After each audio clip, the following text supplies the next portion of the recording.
Y en la preparación técnica que se tiene en el país está atendiendo diariamente a lo que es el seguimiento de la situación epidemiológica de este nuevo virus que está circulando y está preparado para asistir en eventos relacionados a esta situación epidemiológica y que desde el punto de vista de la epidemiología entren en una definición de caso sospechoso.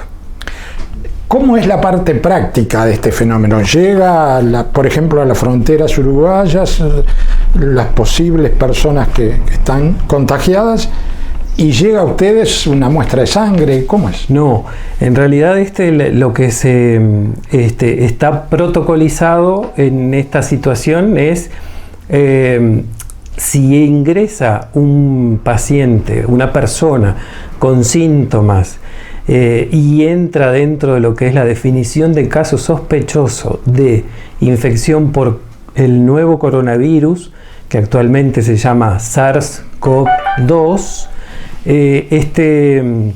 esta situación desencadena toda una primera actividad por donde está ingresando la persona, que requiere justamente del estudio epidemiológico primario. Luego, si es considerado un caso, verdaderamente un caso sospechoso, se van a tomar muestras del aparato respiratorio superior. Son hisopados nasales e hisopados faringios. No, en este caso no sirven muestras de sangre para hacer el diagnóstico ¿Y rápido. eso lo hacen en la clínica o lo hacen ustedes directamente? No, el diagnóstico corresponde porque es la aparición de un nuevo virus que aún no circula ni en el continente, ni en América del Sur, ni en la región. Está reservado al laboratorio de referencia de virus respiratorios por considerarse justamente una emergencia infecciosa, una emergencia viral. Desde el punto de vista científico, ¿Uruguay está en condiciones de afrontar una situación crítica como esta? Sí, absolutamente. Desde el punto de vista científico, académico, asistencial, yo considero que va a ser, digamos, si es que ingresa, esto va a pasar a ser un nuevo virus más respiratorio que va a tener determinadas características. Eso lo veremos fuera de lo que es lo que es la región asiática y lo que va a ser, lo que está mostrando en Europa, y pasará a ser sí un virus más que circule o no, dependiendo de cómo penetre y cómo se transmita entre los humanos en nuestro país. Usted no lo descarta de que llegue, ¿no? No, ninguno podría descartar. Podríamos retrasar, digamos, podríamos tener una visión un poco más optimista de que quizás porque tengamos poca afluencia o relativamente poca afluencia de individuos sospechosos sospechosos en el caso de infección, que vengan de esa región, pero es imposible descartar que nunca vamos a tener sobre todo porque la transmisión es por vía aérea. ¿Usted podría describir un poco cómo es el virus y cómo se comporta? Sí, el virus pertenece a una familia que se llama Coronaviridae, es un virus envuelto, tiene un contenido genético que es ácido ribonucleico, ARN, que este virus tiene una característica fundamental. En su envoltura tiene lo que se llama unas espículas o que son químicamente son glicoproteínas que se unen a receptores en nuestras células del aparato respiratorio. De esa manera se ha adaptado al ser humano y ha logrado ser transmitido y se mantiene la transmisión de persona a persona. Eso es una gran característica y diferencia con otros coronavirus que han surgido también en continente asiático y en Arabia Saudí, como fue el SARS en 2002-2003 y en el 2012 el MERS justamente en Arabia Saudí. Este virus, el SARS-CoV-2, tiene la particularidad de que se ha adaptado. ¿Cómo se ha adaptado? Tiene desde el punto de vista genético una gran similitud con virus de murciélagos que han tenido un intermediario entre el murciélago y el hombre, que son una suerte de tatú, de mulita nuestra, pero que se llaman pangolines, que tienen un epitelio respiratorio con receptores muy similares o iguales a los nuestros. De esa manera el virus seguramente se adaptó al pangolín y del pangolín sí pasó al humano. Directamente del murciélago al humano es muy difícil que haya pasado, porque son, digamos, no se continuaría la transmisión de persona a persona luego de que empezó a infectar al ser humano. Cuando se dice de persona a persona, ¿se está hablando de contacto directo o al aire? No, la transmisión es directa e indirecta. Directa es de persona a persona, porque podemos estar hablando, tosiendo, estornudando, y eso habla de que entonces las famosas gotitas de flush están en el aire y van a ingresar al aparato respiratorio de la persona que esté enfrente a mí. Y el contacto indirecto o la transmisión indirecta es porque las secreciones, que también van a quedar en el aire, se van a depositar en cualquier superficie que yo puedo tocar, y puedo obviamente luego llevarme a la cara, me toco la nariz, me toco el ojo o la boca, los labios, y ahí ingresa por esa vía también este tipo de virus. Cualquiera de los virus respiratorios tienen esta particularidad, no es algo exclusivo del coronavirus. Ahora, por el momento no hay medicamento específico. No, específico no. Muy al principio se estaba haciendo, aún no hay resultados publicados, pero se estuvo haciendo una prueba con fármacos que se usan para la infección por VIH, porque justamente tiene inhibidores de proteasa que, usados para el VIH, también tendrían una actividad sobre el coronavirus, pero no ha habido nueva información al respecto. O sea que se lo trata en primer lugar con medicamentos que están para otra cosa, como la gripe. Claro, no, en realidad el tratamiento, lo que le llamamos el tratamiento etiológico, no existe aún. Lo que sí existe es el tratamiento sintomático, es tratar de puede haber casos leves como puede haber casos graves. Los casos leves van a tener sintomatología muy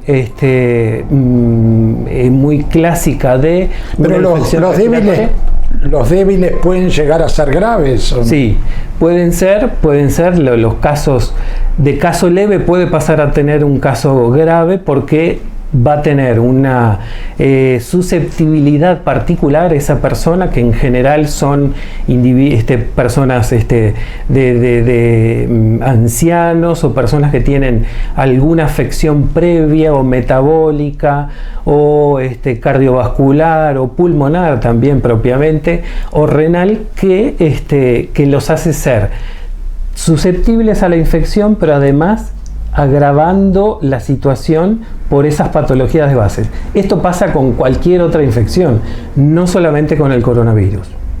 Ahora, estamos hablando que también el personal que atiende a estas personas está en riesgo, ¿no? Sí, de hecho el personal de salud, justamente en lo que muestran los datos que ya están divulgados en la bibliografía internacional, muestran que el personal de salud es uno de los grupos de mayor riesgo justamente de infectarse, Pero si vamos un poco a cuál es la vía de transmisión y cuál es el mecanismo, también el personal de salud tiene riesgo de enfermarse de influenza, tiene riesgo de enfermarse de virus respiratorio sincicial, todos virus que también se transmiten por la vía aérea, con lo cual es verdad que esta infección ha mostrado una mayor letalidad en población con características de una patología de base que no es en los individuos sin patología. Lo cual obviamente lo hace tener mayor precaución. Y no olvidemos también que apenas no van 2 meses desde que se diagnosticó, desde primeros días del mes de enero hasta ahora, entonces esto requiere una observación de más tiempo, ir viendo lo que cada día a día va pasando en el resto del mundo. ¿El personal uruguayo se tendría que vestir como aparecen estos días en la televisión, en la película? ¿Tenemos esos elementos? Sí tenemos esos elementos. Sí hay equipos, es decir, hay equipos de protección personal que se deben de utilizar frente a toda infección respiratoria, que son equipos de protección personal básico, que son obviamente una sobretúnica, el barbijo o tapaboca quirúrgico, lentes, es decir, la protección de los ojos, guantes obviamente si fuera necesario también. Lo cierto es que eso es el equipo de protección básica. Frente a cualquier cuadro respiratorio, el equipo de salud debe usar este equipo de protección personal. Si al paciente requiere un ingreso a una unidad de cuidado intensivo, porque obviamente así requiere su cuadro clínico, por la gravedad de su cuadro clínico, ahí, por el tipo de maniobras y de maniobras invasivas, intubación, vías centrales, etcétera, el personal está más expuesto a los aerosoles producidos justamente por todas estas maniobras. El equipo de protección personal en ese ambiente tiene que ser mayor, tiene que ser usado, por ejemplo, con una máscara o con un tapaboca, con un filtro se llama N95 porque tiene un poder de barrera del 95% o más de todos los microorganismos que se generan justamente en esta manipulación. Obviamente cobertura de los ojos con lentes, el guardapolvo y la sobretúnica, los guantes, si es necesario también zapatones, porque justamente están en un ambiente de mayor riesgo. Supongamos una situación en Uruguay concretamente. Llegan a la frontera, al aeropuerto, a las fronteras terrestres, visitantes o uruguayos que quieren pasar al territorio. Las personas que lo atienden para chequear este tema están expuestos sin ningún tipo de protección. Si las personas que ingresan están enfermas o tienen síntomas, lo que el protocolo dice es que tiene que haber un aviso previo. Digo, en general, lo que más probabilidad tiene es que ingresen por vía aérea. La línea aérea tiene que dar el aviso antes de que se genere el aterrizaje, y ahí entra a trabajar el equipo justamente de sanidad de fronteras, con el apoyo de la división de epidemiología para justamente evaluar caso a caso, ¿no? Los científicos, el personal de la salud, ustedes, ante cada situación de esta, ¿tienen miedo? No, miedo no. Creo que lo que uno tiene que tener es conocimiento primero de cuál es la vía, cómo se transmite, cuáles son las medidas que yo tengo que tener justamente para prevenir y cortar la barrera, la cadena epidemiológica de transmisión. Entonces, frente a esa medida y manteniendo justamente los protocolos de bioseguridad dentro de nuestra actividad médica, científica, laboratorial, no, miedo no. Cuidado sí, porque obviamente hay que tenerlo, pero miedo no. ¿Qué sugerencia le daría usted a la sociedad uruguaya en cuanto a comportamiento preventivo para este tema? Digo, lo ideal es lo ideal más que ideal, tendrían que ser una cultura y una actitud permanente de lo que es la higiene y el lavado de manos muy frecuentemente, sobre todo cuando uno sale a la calle, toma un ómnibus o ir a un centro comercial de las grandes superficies, donde obviamente hay un intercambio y un contacto más estrecho que en otro lugar. Y bueno, tomar las precauciones. Todavía me parece que tomar precauciones de la vía aérea, ¿sí? como poner un tapabocas, no estamos para nada para eso, pero sí tomar las precauciones de eso, de cuando uno toma contacto con superficies, pasamanos, escaleras mecánicas, etcétera. Luego de eso tratar de primero no tocarse ni la cara, ni los ojos, ni la nariz, y un buen lavado de manos es suficiente, porque este virus envuelto, esa envoltura es lábil a los detergentes, al alcohol. El uso de alcohol gel, que tuvimos una muy buena experiencia, como todo el mundo, una muy buena experiencia luego durante la pandemia y en los primeros años post-pandémicos del 2009, que se tenga que seguir usando, que se deba tener el alcohol gel consigo, porque es una buena medida justamente para destruir de nuestras manos este virus. Pero si uno viaja en un ómnibus y ve a una persona toser, estornudar con intensidad, ¿es para alarmarse o no? No, creo que no, porque primero no tenemos evidencia de que este coronavirus haya ingresado al territorio nacional ni a la región tampoco. Eso nos pasa, nos viene pasando años tras años durante toda la circulación de los otros virus respiratorios y también de los elementos que debemos tener como sociedad y como comunidad, es que no tenemos que apartarnos de una persona que está tosiendo o que está estornudando.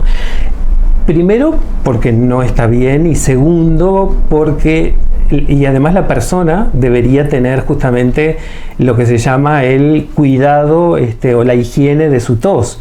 La tos debe ser no tapada con la mano, sino con el pliegue del codo, lo mismo que un estornudo, y si usa pañuelos desechables, el desechar esos pañuelos debería ser en una bolsita que uno la lleva a un lugar, a un baño, y ahí la descarta, y luego, obviamente, pasarse alcohol gel en las manos.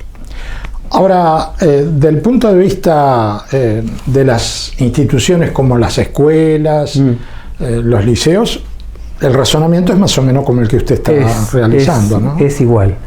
Cada año nos enfrentamos a la circulación de los otros virus respiratorios, y cada año tenemos transmisión dentro de las instituciones cerradas, de alguna manera, por el tiempo que se convive dentro de ellas, y la transmisión de los otros virus respiratorios se produce. Cuando hay brotes, obviamente el solo hecho de enfermarse obviamente disminuye la posibilidad o la transmisión dentro de esa mini comunidad.